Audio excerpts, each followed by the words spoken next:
Welcome back to my channel. If this is your first time here, thanks for joining us. So this piece that I'm going to be working on was actually for another event that was supposed to be happening this weekend, and unfortunately it had to get pushed. But I wanted to go ahead and put this video out there because the end result is really a very cool piece of art. I personally love it. It's very colorful, very bright. So we're going to be using some polymer clay, which my good friend Taniva Baker got me into. This is really a lot of fun, super easy to use. You can get some on Amazon. I would highly recommend you getting some and just playing with it. Like I said, very easy to use. Bake it for 30 minutes and you have whatever kind of piece you shaped out. It's very, very cool, a lot of fun.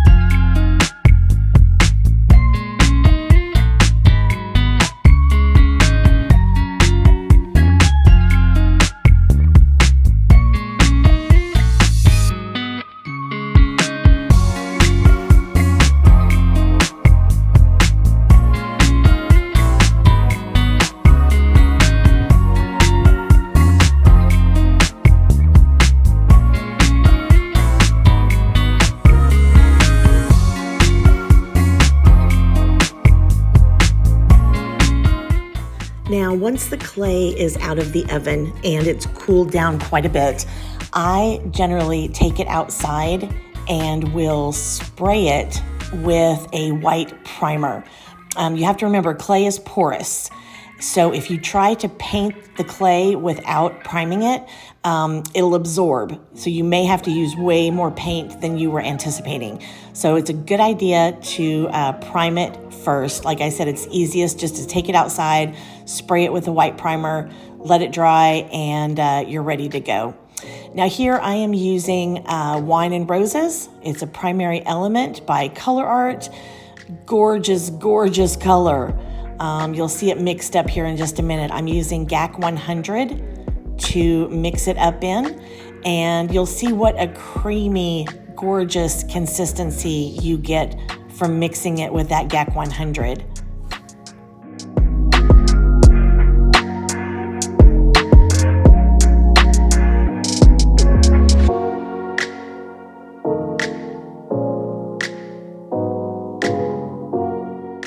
Now, because most pigments are transparent or semi-transparent, I don't ever brush them when I'm using them. Brushing it makes it thinner, and so you have to paint over it more, takes more layers to cover the surface so that it's opaque. So that's why I dab it on. I just have a little paintbrush here, and you can see I'm just kind of dabbing it on as opposed to using brush strokes. Let me also add that because these pieces are not flat and they're not going to be laying on the canvas flat, you want to make sure and paint the back of them so that you won't be able to see any white once you place it on the canvas.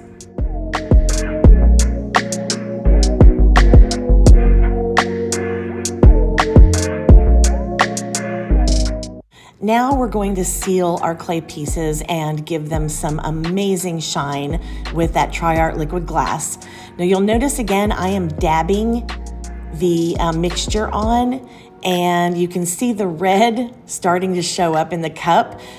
Liquid glass will melt your pigments. So that's why I'm not brushing because it'll move the pigment with the brush stroke. Like I said, do it the same way that you painted it. Just dab some on, make sure there's not too much left in the grooves of the clay piece, and you'll get an amazing shine.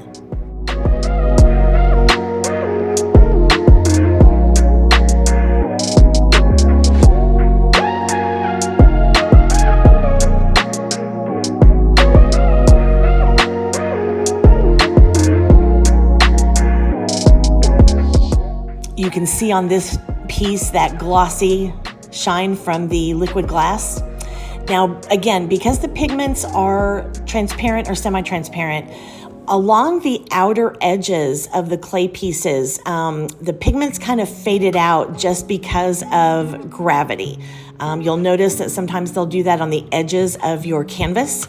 Well, they did it on these clay pieces. So my friend Taneva Baker came up with the idea of maybe using an acrylic pen to go around the edges with a metallic to kind of cover up those bare spots. So that's what I'm doing here. I'm using some Artistro acrylic markers. I love them. They come in different fine points, thick points, however thick you need your marker to be.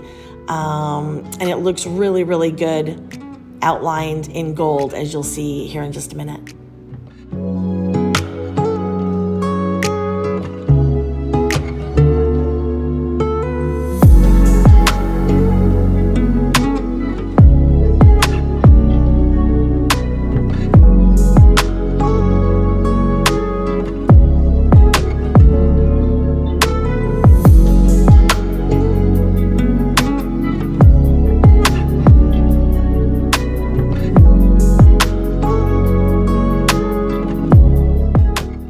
I am brush painting the canvas with Color Art Primary Elements. I have added them to some Vivid Art Fluid, which is very, very fluid. It's just like water, and it kind of turns your pigments into watercolors. So I am just painting the canvas with those. This is just some regular modeling paste from Golden.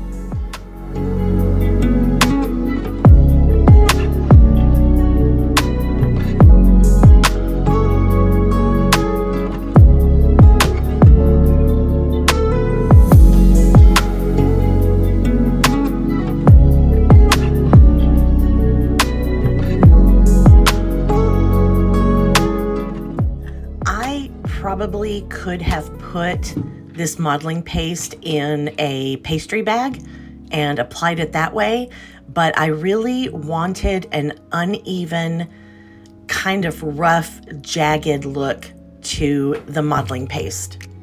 So that's why I'm using a palette knife and kind of applying it just a little bit willy-nilly.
Remember when I was painting the clay pieces and I showed you on the edges where it was kind of faded, the pigments had stretched out a little bit, and I was told to put some gold around it.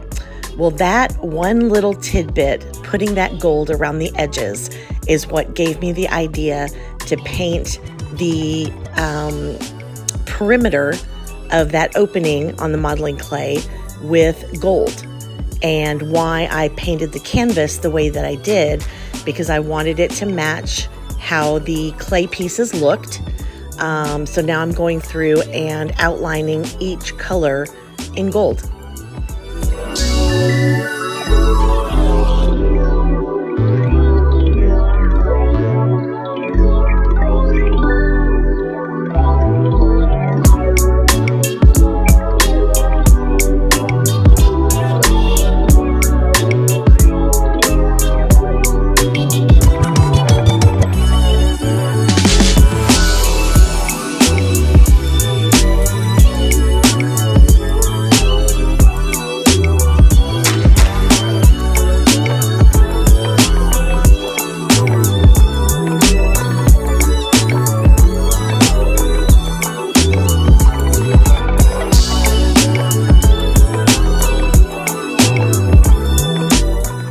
Now, I was so torn on whether to just leave that center white.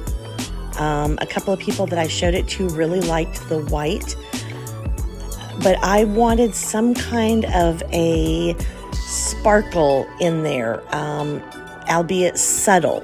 I didn't want anything that was going to be in your face. So after the resin around the edges was dry, I mixed up some more resin and I added some Milky Way, which is very, very sparkly. And I added a little Midas gold, which is also pretty darn sparkly. But it's subtle enough that it doesn't jump out at you or deter from the gorgeous colors around it. But it does provide a really pretty backdrop for those clay pieces because it's blingy and sparkly, and y'all know that I love sparkly things. Don't forget what you love the most. I just want to keep you close, so we have to give it one more try before the idiots are taking over.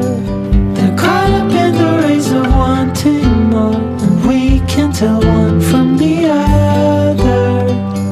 No one can tell you what they're running from. No one knows anymore. What's it for? What's it for?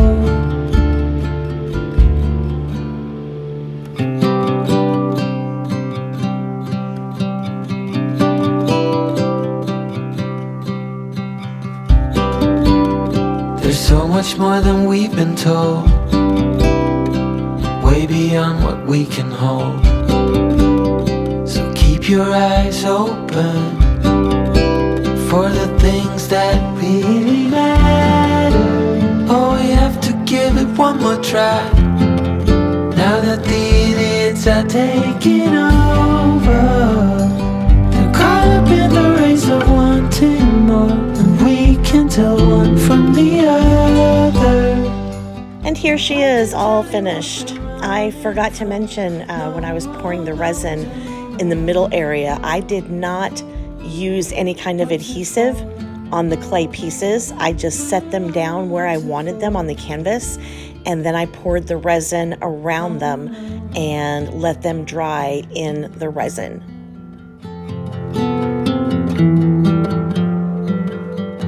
This has got to be probably one of my most unique pieces that I have ever done. It originated from the confines of my mind. I wasn't sure if I would like it or not, but with the resin and the sparkle and those brilliant colors, I am just in love with it. It is so different. You don't see art like this very often, and I think that's kind of what makes it so special. Guys, I appreciate you being here so much. I hope you like this piece. A lot of time, a lot of hours, a lot of work went into it, and I hope you like it. Thanks again for joining me on this Friday evening.